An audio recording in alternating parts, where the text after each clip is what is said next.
साथियों नमस्कार। मैं करण पवार कृषि स्नातक स्वागत करता हूं आपका इस नए वीडियो में। किसान साथियों, मैं खड़ा हूं चिया सीड की फसल के खेत में और ये फसल अब लगभग परिपक्वन अवस्था से लगभग 10 से 15 दिन पहले की फसल है। 15 दिन के बाद ये फसल पूर्णतः पक जाएगी। कुछ जो भुट्टे हैं वो पक भी चुके हैं और कुछ अभी हमको फ्लावरिंग भी इसमें देखने को मिल रही है। तो किसान साथियों, ये है इस वर्ष की चिया सीड की फसल, जो कि इसका प्लाट आप पीछे देख सकते हैं, बहुत ही शानदार लगा हुआ है।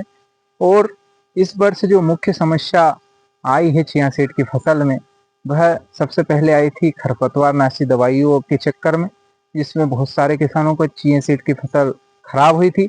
उसके बाद समस्या आई थी जो बीच में आंधी और पानी या ओलावृष्टि हुई थी, उससे काफी मात्रा में चिया सीड की फसल को नुकसान हुआ था।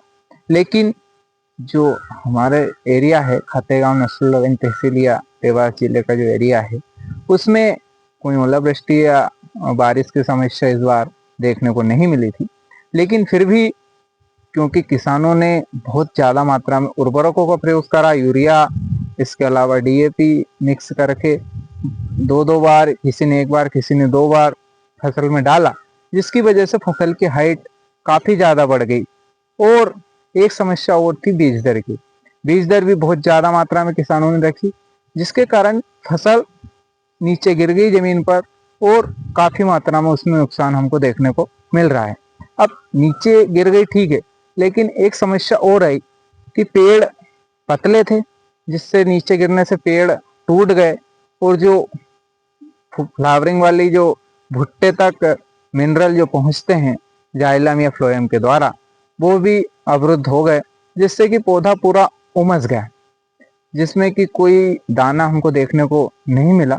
तो इस समस्या का समाधान अगर हम देखते हैं तो सबसे मेन समस्या जो आई है वो उर्वरकों की वजह से आई, क्योंकि ज़्यादा मात्रा में यूरिया का प्रयोग किया, जिससे तना की मोटाई बढ़ गई और जो तना की हार्डनेस रहती है, सख्तनेस रहती है, वह कम हो गई, जिसकी वजह से तना लेट गया जमीन पर और उमस गया।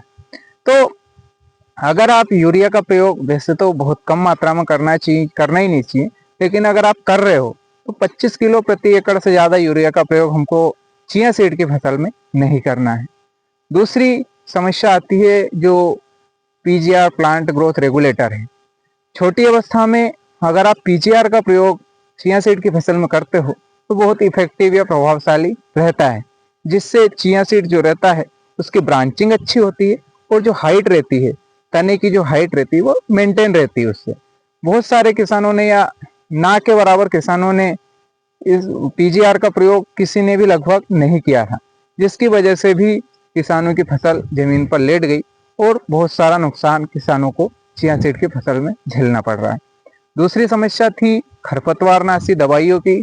तो ये जो प्लाट है इसमें कोई भी खरपतवारनाशी दवाई का प्रयोग इसमें नहीं किया है और इस पर कोई साइड इफेक्ट भी देखने को नहीं मिला, क्योंकि चारामार दवाई अगर आप डालते हो तो उसकी जो वृद्धि रहती है फसल की वो बहुत रुक जाती है, या बहुत सारे इस बार फसल खराब भी हो गई है। तो खरपतवारनाशी दवाइयाँ अगर आप प्रयोग कर रहे हो तो अच्छी कंपनी की या जो बीएसएफ की वासाग्रान आती है उसका प्रयोग करें, और एक और आती है सकरी पत्ती के लिए अदामा कंपनी की एजिल। इन दोनों दवाइयों के अलावा किसी भी दवाई का प्रयोग चिया सीड की फसल में नुकसान का सौदा होगा।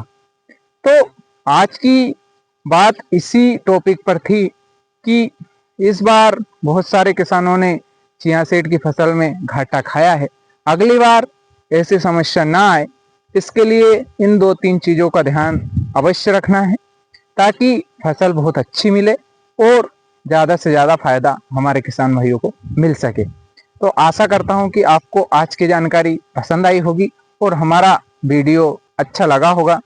तो इसी आशा के साथ आज का वीडियो यहीं पर समाप्त करते हैं और मिलते हैं अगले वीडियो में, जिसमें आपको इसकी हार्वेस्टिंग होगी, तब हम एक वीडियो शूट करेंगे, और जो एक्चुअल उपज है और किस थ्रेसर से इसकी थ्रेसिंग की जाती है, हार्वेस्टिंग कैसे की जाती है, वो सारी जानकारी एक वीडियो के माध्यम से हम आपको प्रदान करेंगे। तब तक के लिए जुड़े रहिए डिजिटल किसानी यूट्यूब चैनल से। बहुत बहुत धन्यवाद। अगर वीडियो पसंद आया हो तो वीडियो को लाइक और चैनल को सब्सक्राइब करना ना भूलिएगा। बहुत बहुत धन्यवाद।